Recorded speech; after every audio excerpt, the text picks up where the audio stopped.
Voilà, un peu de Netflix pour commencer, ça fait du bien quand même, bah ouais. Salut à tous, footeuses et foot de la famille, c'est Thomas, fin du match entre le LOSC et Amiens. Dans ce match ouverture de la 22e journée de la Ligue inconformable, Paris, Naples 3 et sauf à tout ce qui est des Rimora des Blanqui, 2 buts à 1 but de l'ami Léao, Raphaël Léao, qui était vraiment énorme en pointe de fixation, on va parler de ça. Un but de Cheka qui venait de rentrer et un but d'Otero qui avait marqué dès la 5e minute. Juan Otero, le Colombien, qui est très très bon dans cette équipe aménoise. Ce qui fait que les Lillois confortent sa deuxième place avec 40 points. Ils sont kill-tran, ouais, carrément, avec Saint-Etienne qui peut pas revenir sur eux, Dauphin du PSG, Pépouze et les Aménois, donc ils sont 17e avec 18 points, donc toujours sur la menace un peu du retour Dijonais, Monégasque ou Guingampais. Mais 5 points, mon débrief évidemment avec le premier point, c'est Lille qui n'a pas paniqué, qui a patienté vraiment jusqu'à la 85e minute, parce que la première mi-temps était vraiment un peu complicado bomberito pour les hommes de Galtier, parce qu'ils n'arrivaient pas à faire le jeu. De toute façon, Lille n'est pas une équipe de possession, on sait très bien, c'est une équipe qui doit avoir des espaces pour pouvoir lancer sa bip-bip. En l'occurrence, ils étaient là tous les trois ce soir, avec justement un petit méforme pour Jonathan Bamba qui était un peu transparent, j'ai trouvé. Et du coup, il y avait vraiment deux lignes de 4 du côté d'Amiens, avec vraiment une bonne défense et une prise à deux à chaque fois sur un joueur. Dès qu'il y avait vraiment une passe latérale entre des Lillois, il y avait une sortie de balle directement, une sortie de joueur directement sur l'autre joueur de Lillois. Justement, c'est bien foutu, du coup ça a vraiment précipité les passes des Lillois qui ne pouvaient pas construire en termes de possession. Du coup, il y a eu des contres intéressants pour les Aménois dans ce match. Donc Lille qui a été patient et qui a donc forcé un petit peu le destin avec ce penalty loupé, mais après cette égalisation de Léao avant la mi-temps et ce but de Cheka l'entrant. Le deuxième point pour moi, c'est vraiment Amiens qui a fait un bon match.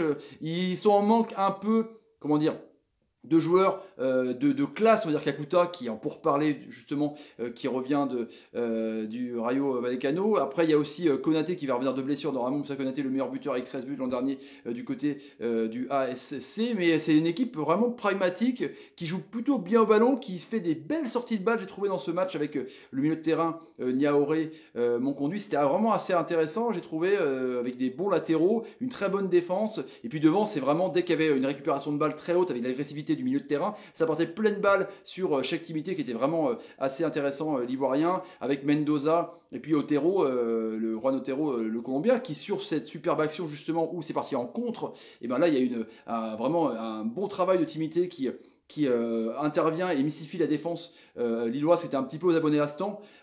Il centre, ça passe devant un défenseur central lillois et puis il est tout seul de second poteau. Il peut armer pied gauche tranquillement, plat du pied on va dire, pour l'ami Otero qui était donc permuté côté gauche alors qu'il joue le côté droit. Et du coup ils ont mené 1-0. Mais ils ont été vraiment assez intéressants. Ils ont un peu craqué défensivement en fin de match avec ce deuxième but de l'ami Cheka. Mon troisième point justement c'est les remplaçants lillois qui sont quand même pas mal. Je dis remplaçants définitifs parce que Fedor Batoré est parti donc pour 10-12 patates du côté de Monaco. Il est très très bon d'ailleurs, il a fait une très bonne 65 premières minutes contre Marseille dimanche dernier. Et ben Youssouf Koné, c'est assez intéressant franchement côté gauche, c'est pas mal du tout, c'est technique, il a fait des petites roulettes, des petits gestes assez intéressants, ça dédouble bien, c'est rapide, ça centre bien, c'est vraiment bien. Et puis Selic était suspendu face à son carton rouge contre les Canets. Donc, Jérémy Pied a été très très bon aussi, franchement, assez serein. Lui qui a joué un peu plus haut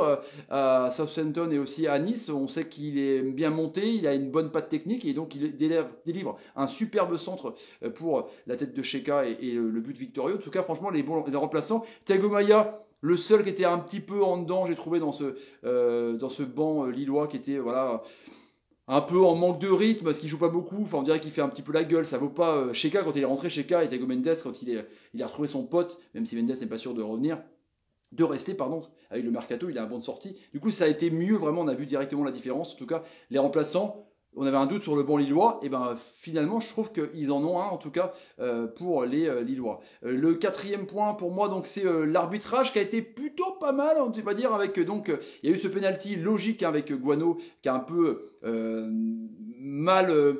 jauger cette accélération avec cette passe en profondeur pour Léao, il a tout embarqué, du coup, le penalty était indiscutable. L'arbitre a consulté l'oreillette, on va dire qu'il a eu une confirmation, même pas d'appel à la variole et pas d'image, du coup ça a été loupé par Pépé, et il y a eu aussi un petit contact après à la cheville de Léao avec Jordan Lefort, mais bon, il n'y avait pas vraiment de faute, il en a rajouté trop, mais la variole ce soir, avec des doutes pour la 21e journée, c'était tout ripou, là c'est plutôt pas mal pour un début. Donc le 4e point, c'est sur la variole qu'on critique sans cesse, que je suis le premier, mais en tout cas il y a plein de problèmes. Les clubs commencent à en avoir un peu ras la casquette. Ça a été pas mal ce soir en tout cas.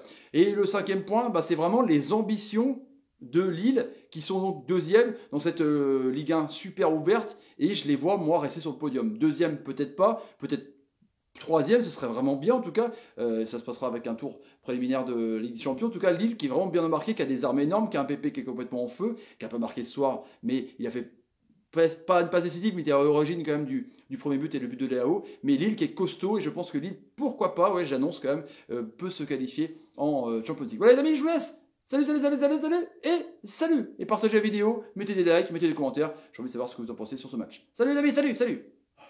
Beau match, si, si.